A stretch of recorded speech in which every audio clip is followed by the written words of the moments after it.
Hey, I haven't done a drive time dialectic in quite a while. Been busy with a lot of other things going on, and quite frankly, today's just too nice of a day to not talk to people on my way home. Beautiful. It's 36 degrees. Barely have the heat on in the vehicle, and driving around with my window down earlier, it was like 44.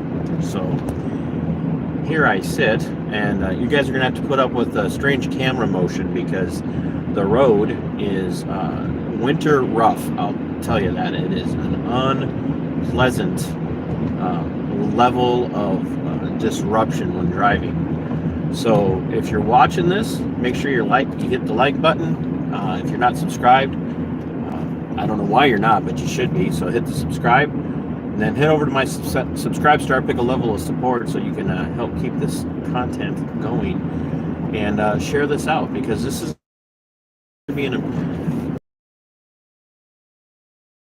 dialectic. We're going to be talking about local nullification in you, and why is it really important, and why is it on my mind right now.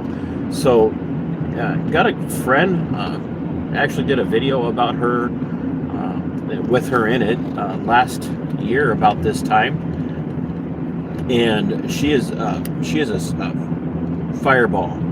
She is just this she's wrapped tight in a good way. She is on fire for protecting her family. She's on fire for standing up for constitutional liberties, fighting against tyranny and despotism. And if you know anything about Minnesota, we are the California of the Midwest. We are doing our level best to surpass California in its total control of everything that you do in your daily life. You think Biden's speech last night was crazy. You have no idea what's going on in Minnesota. At least Biden doesn't have the power, with the House and the Senate being not firmly, but at least in the hands of so-called conservatives. In Minnesota, we're done. I'm telling you right now, I don't see that the Minnesota House or the Senate are ever going to be in the hands of the GOP ever again. The only hope for Minnesota to have any kind of sway in the future is for somebody said they can't hear me. Power off. Can you hear me now? Is there any volume now? Anyway, if any way that Minnesota is going to have any sway in the future is if libertarians, Mises Caucus level libertarians, are out there in force, really doing a job of taking local seats, and no audio. Well, maybe I'm gonna this and delete it and start over. Anybody else not hear me? Is it just Bobby? Is it AK Redneck? Can anybody else comment? Is there any? Okay, so I don't need to stop. All right, so something on your end, Bobby. Okay. Something on your end, Bobby. I don't know what to tell you. Anyway. Live video, right? Especially when you're driving. That's why we do live streams. It's for the sheer entertainment of it. But the libertarians in Minnesota have got to step up to the plate, and start taking local offices, mayors, city councils, county commissions, and they really then start needing to push to get into the state senates and the state house of representatives to really kind of force the hand of the conservatives in Minnesota to start doing what's best for liberty and for rights and freedoms here in Minnesota. Now, that being said, if you're not aware, the DFL in Minnesota, the House, the Senate, and the governor, and everybody else, they're going hard on their agenda. They absolutely want full control over every aspect of your life. They want to tell you what is proper and what is good for you to do. They want to tell you who you have to associate with and who you can't associate with, and they're going after everything. The red flag legislation that's coming at us is just a horrendous. Red flag laws in general are horrendous. They're unconstitutional. I'll be doing navigating the Northwoods on red flag laws here in Minnesota, what they're proposing and what it means. And they're now going after, and this is my friend that I was telling you about, they're now going after home education. People who choose to do what's best for their kids. And government schools are on the side of the family and in favor of you and your family doing what's best for you are crazy. It's just nuts. Now, does that mean that every teacher that teaches in a state center of indoctrination? No.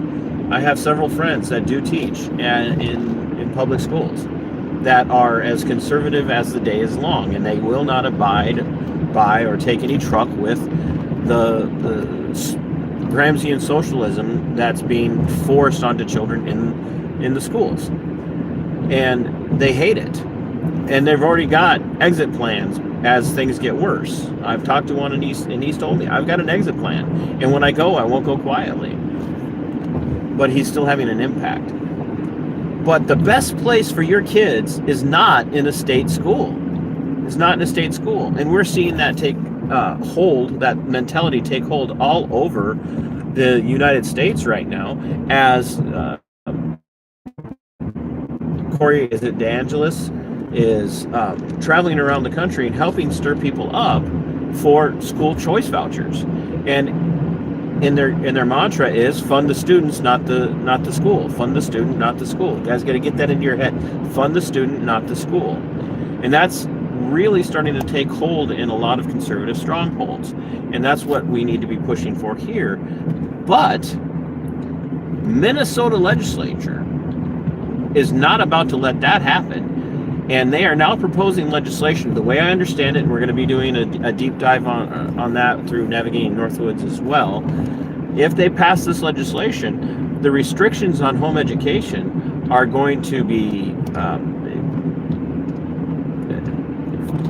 almost insurmountable in the sense of the infringement upon the First Amendment liberties of homeschooling families, home education families.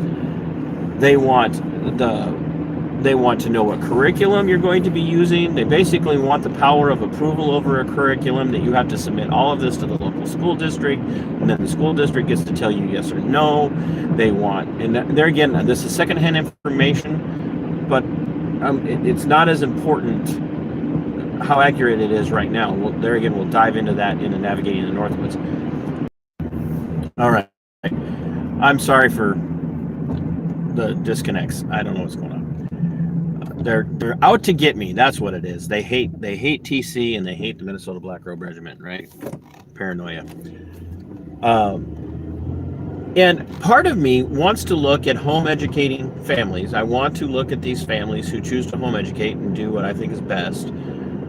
There again, it's my thought process. You don't have to agree with me. It's okay for you to be wrong once in a while.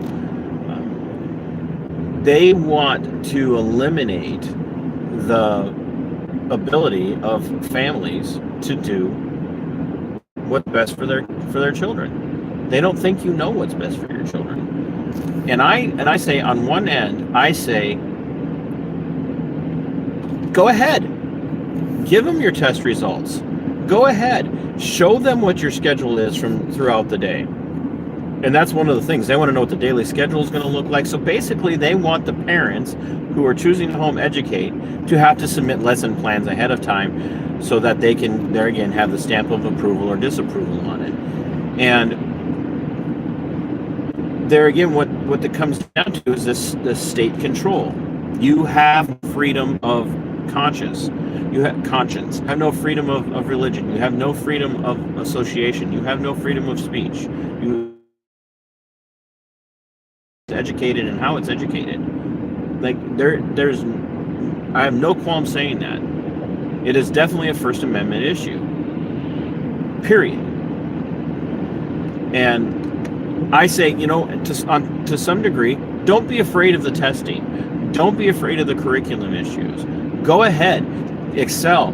Because we know this, that home educated children are exceeding and excelling over and above their publicly indoctrinated counterparts, their contemporaries. It's patently and demonstrably true. They are outperforming the public education system, hands down. Hands down. Now, here's the other part of this. What we have a tendency to do here in the United States is when a legislature or the House or the Senate proposes a bill that we disagree with, we get really angry, we get really fired up, and we get all our special interest groups together, and then we go and we show up and we petition against it, and we testify in Congress, we testify in Senate, why we don't want this, why this is bad, why no one else should be doing it, and on and on and on. And then it passes, right? It passes because in Minnesota, if the leftists and the DFL are proposing legislation right now, nobody is standing in the way of stopping them. The GOP has no hope of stopping them. And quite frankly, the GOP doesn't want to stop them, because if the GOP starts to have the ability to stop the DFL, the leftists in the DFL, they don't have anything to campaign on in the future. Period. They just don't have anything to campaign on in the future. The GOP wants to lose. Not all the people in the GOP in the House and the Senate, but they want to lose because it's a campaign finance issue for them. They can point out all these horrible, wicked things that the DFL is doing and why it's bad for you and why they need your money to go ahead and fight them. And then when they do get in office, they sit on their hands and do nothing. They play nice with the DFL. Right? That's the way it is. So the DFL has the power right now. The GOP is powerless to stop them. There's nothing they can do. It's going to pass the House. It's going to pass the Senate. And one of the speakers who sponsored this bill has said this is just the first wave. This is the first wave, period. It's the first wave. That's it. In other words, it's a shot across the bow of you dissonant voices who are choosing to not take part in the public indoctrination centers we call public schools. That we're coming for you. And so everybody's right to be up in arms about this. But here's the deal. You show up, you're not going to make an impact. They're going to pass this legislation. Governor Walz is going to do what Commissar Walz does here in the People's State of Minnesota, and he's going to sign it into law. So you have one option and one option only. If you really don't like this legislation, when it passes into law, you have to say no. Period. You must say no. But what do? Right? Conservatives, Christians, we're the people of law and order. Once it's law, we've got to comply, right? We don't have a choice. We just have to. I mean, it's a law. They're gonna take our kids from us. They're gonna charge us with truancy and on and on and on, contributing to the delinquency of a child. That's what they're gonna do. They will find a way to try and do that. And it's going to start off with enforcement from the school district. You're going to get a call from the school district. Hey, we're coming to check your curriculum. We're coming today. We're to your house because you're not submitting this stuff. And because you're not submitting it, we're going to give you an opportunity to present it to us in person and your home. They'll call you. You know, that's I've heard these horror stories in other states. So, what you have to do is say no. You must say no. You absolutely, positively must say no. End of story. Do not comply. You must practice local nullification and say we're not complying. And as I told this friend of mine, you guys have to start a network. You have to start a network.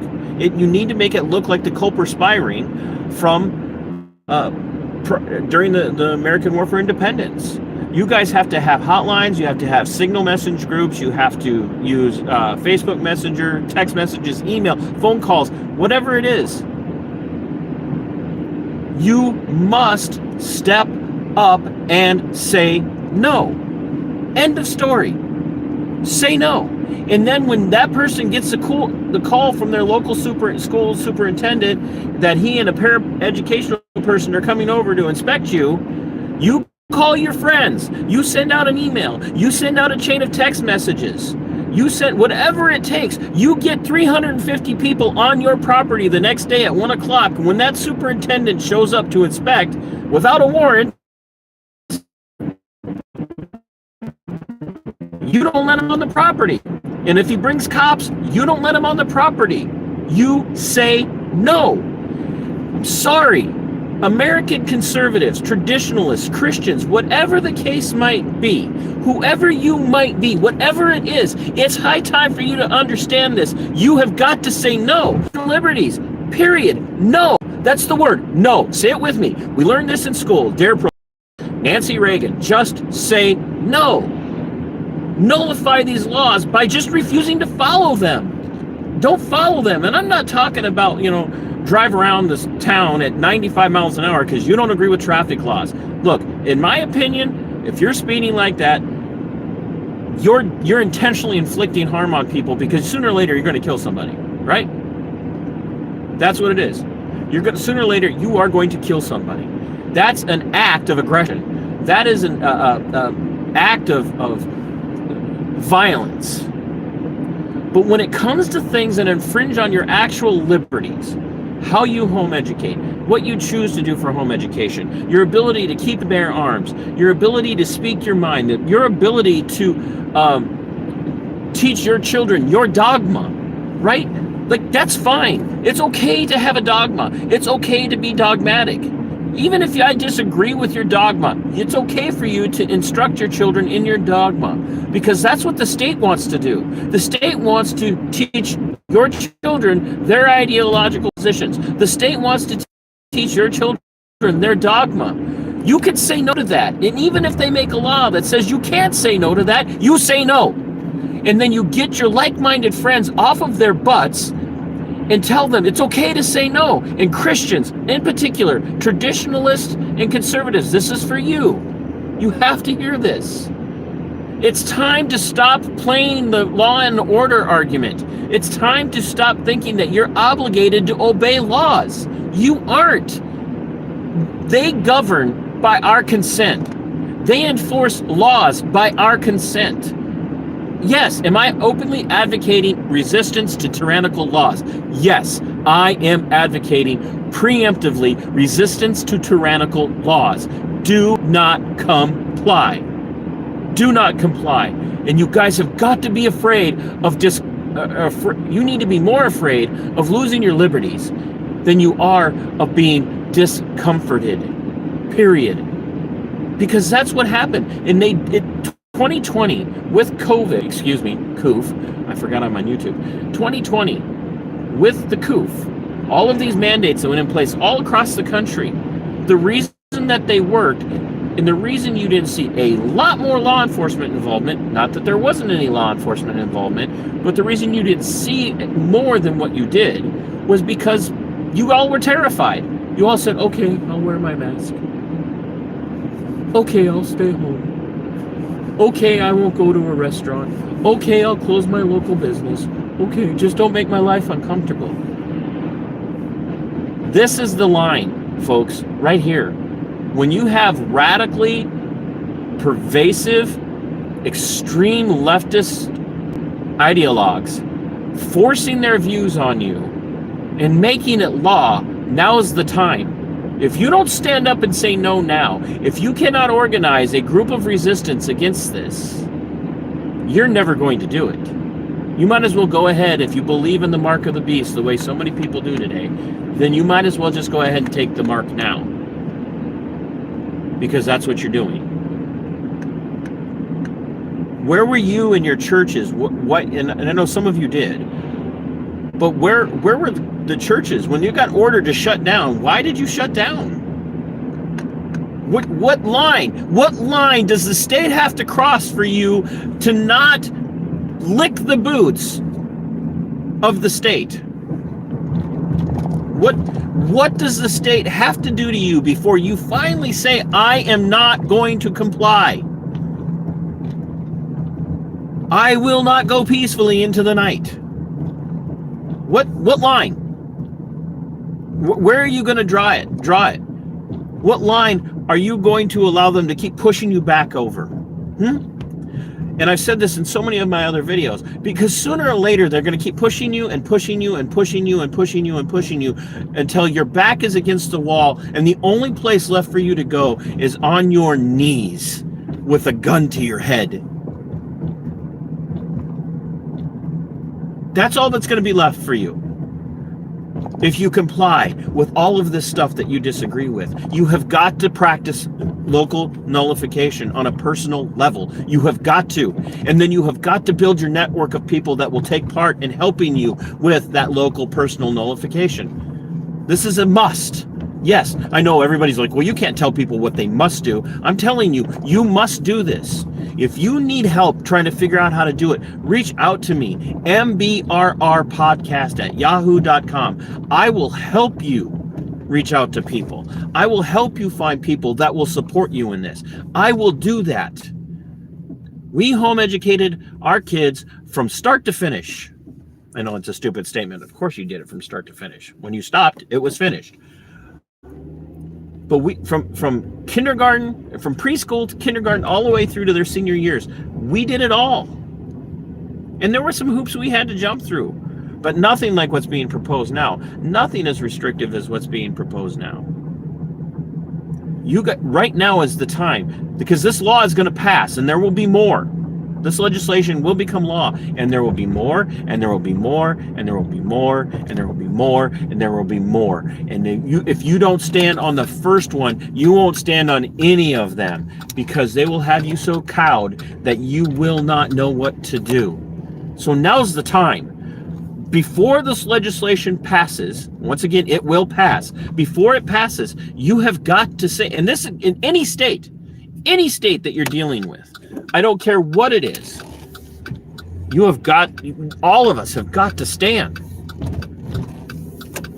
But before any legislation that violates your liberties, that makes null and void your constitutionally enshrined natural rights, natural liberties, before any of that passes, you have got to know now what your plan of action is, and you have to have it in place. Because if you don't, it'll be too late by the time you get it figured out.